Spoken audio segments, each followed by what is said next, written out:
Achraf Hakimi, Thomas Partey, Cacho Sano, João Ito e Rian Mendes, todos esses nomes têm coisas em comum. Representam ou representaram seu país na Copa do Mundo de 2026 e possuem acusações de violência sexual em suas vidas. O episódio dessa semana do Tanto Quanto Másculo pega para conversar sobre os casos desses jogadores, se eles deveriam estar na Copa, o pacto da masculinidade influencia para que esses homens sejam protegidos por outros caras e a falsa ideia de acusação inverídica. Mas antes de falar mais sobre o assunto, eu queria me apresentar. Eu sou Gustavo Tuoso e esse é mais um episódio do Um Tanto Quanto Másculo. Meu projeto que visa falar de masculinidade saudável a partir de dados, consumo, narrativas e experiência pessoal, tentando proporcionar um ambiente de diálogo e que rechaça discursos de ódio. Eu acabei escolhendo vir falar sobre esse tema no episódio dessa semana muito por conta que eu vejo que é preciso ter uma responsabilidade para vir conversar sobre esse tema em questão. Por dois pontos. Muito por eu ser um fã de futebol, estar acompanhando a Copa e tentar também conciliar isso junto com a criação de conteúdo, junto com a criação dos episódios do Tanto Quanto Másculo, visando chegar a mais pessoas para conversar sobre masculinidade. E um outro ponto também que é a partir do momento em que essas questões de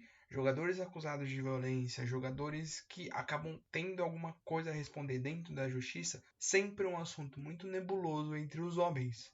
E vale destacar que todos os casos que vão ser citados aqui passaram por uma pesquisa prévia e todo o processo jornalístico que eu sempre tento trazer nos episódios. Então sempre vai ser tratado de uma forma de supostamente os casos aconteceram, supostamente a gente está falando sobre as acusações que podem vir ou não a se confirmar, mas que falamos dessa forma para evitar futuros conflitos ou coisas parecidas que possam vir a surgir. Esse assunto de jogadores que acabaram tendo seu nome vinculado a acusações de violência sexual acabou explodindo muito na época da Copa. Acredito muito porque pessoas que não fazem parte do mundo do futebol se voltaram para aquilo, para assistir e acabaram tendo consciência de jogadores tendo acusações previamente, outros descobrindo até mesmo que vão ter que responder na justiça durante a competição e outros casos até mesmo que acabaram surgindo conforme a competição foi avançando. O primeiro caso que eu queria comentar é o do Rian Mendes, atacante e capitão da seleção de Cabo Verde, uma das sensações da Copa. Seu caso acabou vindo à tona com a ascensão da seleção na competição, onde, segundo o GE, Rian é investigado pela polícia da Nova Zelândia em denúncia de estupro feita por uma brasileira. O caso ocorreu em março deste ano, em um hotel onde a equipe cabo-verdiana estava hospedada para disputar amistosos na Oceania. O caso está sob investigação desde o dia 10 de abril. E é sempre importante destacar que episódios que falam sobre questões de violência muitas vezes tem que levar em consideração alertas de gatilho. Então, se você ainda não está 100% preparada para ouvir relatos e questões sobre violência sexual, violência de gênero dessa forma, acho que é bom você pular esse episódio e ver outros que eu trago aqui para falar sobre masculinidade em si. Segundo a reportagem, o caso do Rian aconteceu no dia 27 de março, no hotel da delegação de Cabo Verde, onde a brasileira havia sido contratada para trabalhar como intérprete de plantão. A mulher falou que após um jogo contra o Chile, ela foi convidada para uma reunião em uma das salas da seleção, no hotel, e pensou que era necessário estar ali para trabalhar. Contudo, depois ela recuou por ver que se tratava de uma confraternização e voltou ao seu quarto a se sentir mal fisicamente. O relato ainda pontua que ela ouviu batidas na porta do quarto e abriu pensando se tratar de uma solicitação de apoio do trabalho. Contudo, segundo a denúncia, foi neste momento que Rian entrou no quarto dela, a agrediu fisicamente, com esganadas, socos e mordidas. À medida que ela tentou se defender, aconteceu o estupro. A brasileira acabou fotografando as lesões, passou por uma clínica que auxilia sobreviventes de violência sexual, submetida a exame forense, relatório médico e apoio psicológico. Logo em seguida, acabou registrando a ocorrência e todos os trâmites legais na polícia. Segundo a reportagem do GE, ela acabou procurando a Federação Cabo-Verdiana, mas não obteve apoio. A seleção japonesa tem dois casos para essa Copa, o do João Ito e do Caixo Sano, onde o primeiro acabou sendo acusado de cometer abuso sexual a duas mulheres em 2024, em um hotel em Osaka, enquanto ambas estavam embriagadas. O caso do Ito, em agosto de 2024, os promotores do Ministério Público decidiram não ir adiante contra o jogador e nem contra as acusadoras, que haviam sido denunciadas por Ito por falsas denúncias. O Ministério Público acabou alegando falta de provas para seguir o processo. Já o caso do Caixo Sano, que também em 2024 acabou sendo preso pela polícia acusado de ter agredido sexualmente uma mulher em um hotel em Tóquio. O processo legal foi encerrado, com o Sano não sendo condenado, mas depois que o volante voltou à seleção, já em 2025, ele pediu desculpas por suas ações. Abre aspas. Peço sinceras desculpas por ter causado transtornos e preocupações a tantas pessoas por causa das minhas ações. Daqui para frente, pretendo continuar demonstrando, por meio das minhas atitudes, palavras e tudo o que eu puder fazer, meu comprometimento, além de contribuir para a sociedade também fora dos gramados. Fecha aspas. Um outro caso que vale destacar dentro desses jogadores que chegaram à Copa acusados é o do Thomas Partey, volante de Gana que responde a 7 acusações de estupro e agressão sexual no Reino Unido. Partey foi acusado 5 vezes por 2 mulheres entre 2021 e 2022. Depois, uma nova mulher também o acusou de agressão sexual. Já no começo de 2026, mais 2 mulheres o acusaram também. Em 2025, o jogador chegou a ser preso, mas acabou recebendo liberdade condicional após pagamento de fiança. Dentro da Copa, Partey não esteve presente na partida contra o Panamá, estreia da seleção, porque teve seu visto negado no Canadá por causa das investigações. E aqui chegamos no caso do Achraf Hakimi, um dos jogadores mais famosos dentro das seleções da Copa do Mundo e também dentro das questões de acusações, e que eu acabei deixando por último muito porque queria trazer um destaque para ele, porque ele consegue carregar um contexto que me fez vir aqui criar o episódio também.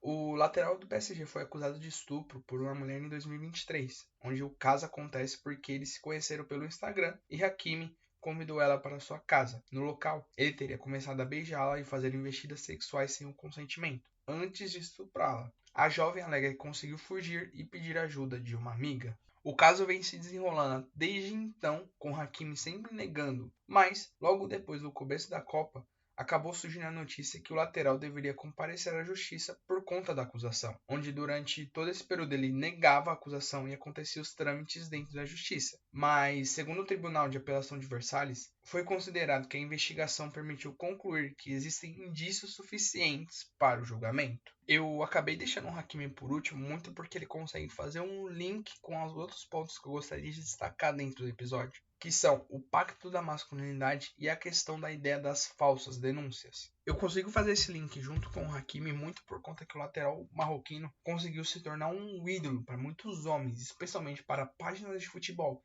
que cada vez mais se aproximam da machosfera e da comunidade Red Pill pela maneira que o fim do seu relacionamento se deu. Porque ele acabou se divorciando da sua ex-mulher em 2023, na mesma época que aconteceu a acusação de estupro, onde Hakimi era casado com a atriz Hiba Abuk, que decidiu se divorciar do lateral. Durante todo o processo de divórcio, várias informações acabaram surgindo. E Iba, que era casada desde 2019 e tinha 2 filhos com o marroquino, descobriu ao entrar na justiça pedindo metade dos bens na separação que Hakimi não tinha nada em seu nome. O jogador, que já passou por Real Madrid, Inter de Milão e PSG, colocou todas as suas propriedades e contas bancárias no nome da mãe.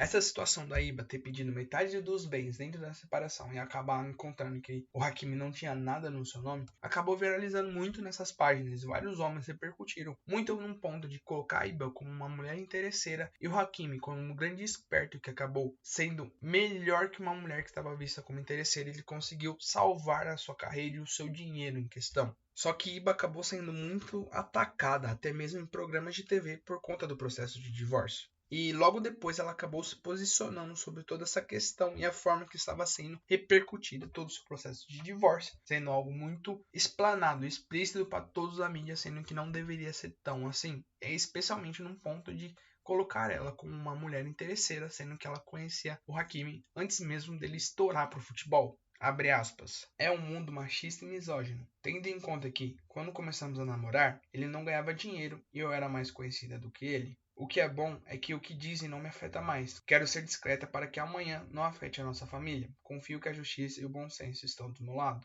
Fecha aspas.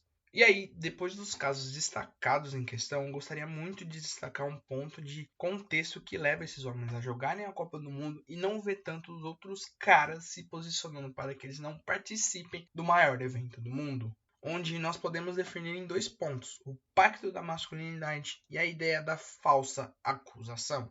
O pacto da masculinidade é um conceito que consegue explicar um comportamento social, que é a tendência de homens protegerem, justificarem ou se omitirem diante de atitudes problemáticas de outros homens, especialmente quando mulheres estão nessa soma. O pacto da masculinidade é visto como um padrão cultural, um acordo, onde ele acaba acontecendo em situações do cotidiano, muitas vezes naturalizadas, sendo possível ser sustentável na omissão. E eu acabo identificando muito esse pacto da masculinidade dentro do futebol, porque sempre existe uma ponderação dos casos que acabam surgindo na mídia sobre acusações de violência sexual, de violência doméstica, coisas parecidas dos jogadores. Porque os homens sempre estão preparados a fazer uma ponderação sobre os casos. O famoso veja bem, ele tem que se defender, ele pode ser prejudicado ou coisas parecidas. Além de sempre entrar num ponto de que todos esses caras acabam protegendo esses jogadores, esses homens famosos que têm dinheiro, muito num ponto de que ele está sendo prejudicado, ele está sendo mal visto, ele está sendo vítima de uma situação por uma mulher porque ela está interessada 100% no dinheiro dele.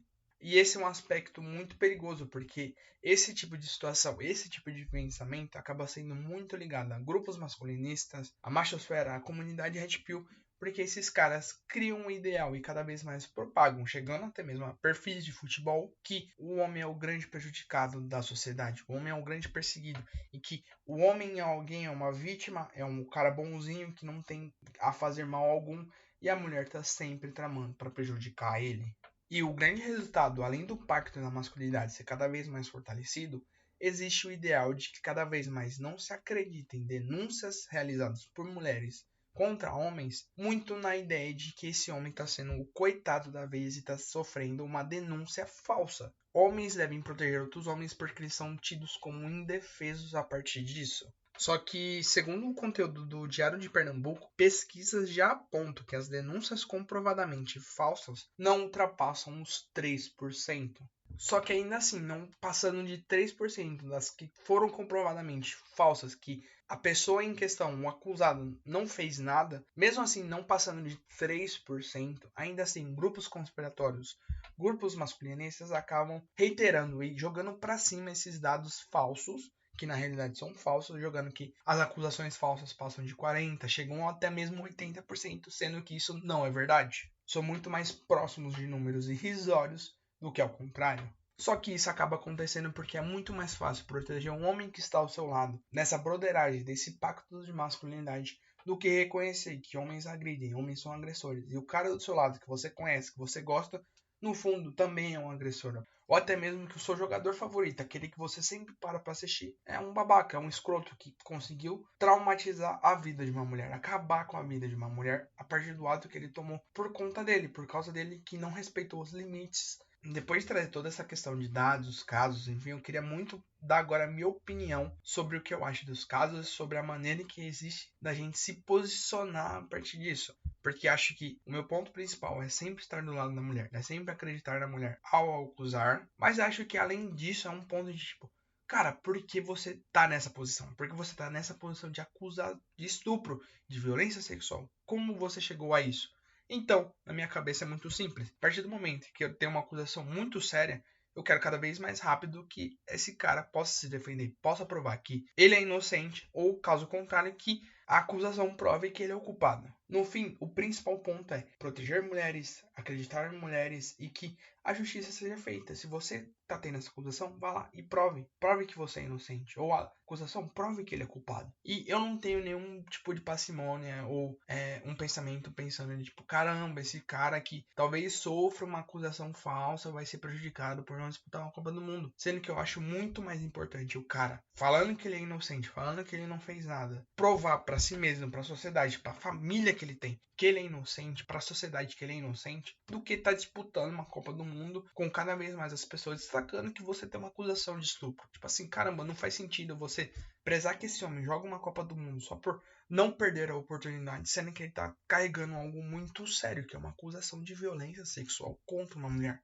E acho que um ponto de destaque dentro dessa construção da gente sempre destacar a construção de uma masculinidade mais saudável é conseguir quebrar esse pacto da masculinidade, onde a gente precisa defender mulheres que acabam sofrendo casos de violência sexual e acabam não conseguindo ter a defesa que merecem porque são desacreditadas. Então, cada vez mais você que está interessado a conversar sobre masculinidade, a mudar sobre a sua masculinidade, visando ter uma masculinidade muito mais saudável, acho que o primeiro movimento que você tem que fazer é sempre se permitir colocar na sua cabeça que primeiro se acredita na mulher. primeiro está do lado da mulher, para que ela seja ouvida, para que ela seja escutada e que a justiça seja feita a partir disso. E essa questão da quebra do pacto da masculinidade, de começar uma masculinidade muito mais saudável, que começamos a fazer isso a partir do momento em que cobramos que esse homem responda o mais rápido possível pela acusação, que possa se defender e, conforme resultado do julgamento, pague ou siga livre. O que não podemos ter é uma fé cega de que esses homens que estão sendo acusados por outras mulheres estão sendo perseguidos, onde existe um complô muito maior que as mulheres estão fazendo contra os homens para prejudicá-los. A gente não pode continuar contribuindo com esse tipo de ideia, porque essa ideia é mentirosa. E se você chegou até aqui, eu acredito que você tem uma opinião sobre esse episódio. Então deixa um like, comentário. Se você quiser deixar um comentário muito mais detalhado, falando um pouco mais sobre o assunto, meu contato está aqui embaixo. Se sua mensagem for bem legal, eu vou trazer no próximo episódio. No mais, me siga, se inscreva, minhas redes sociais também estão aqui embaixo. Eu sou IamGooftuoso, tanto no TikTok quanto no Instagram. E por lá eu trago conteúdos muito mais focados no vertical, falando sobre masculinidade também. Acredito que você vai gostar. No mais, fica atento porque toda semana tem um episódio novo. Valeu!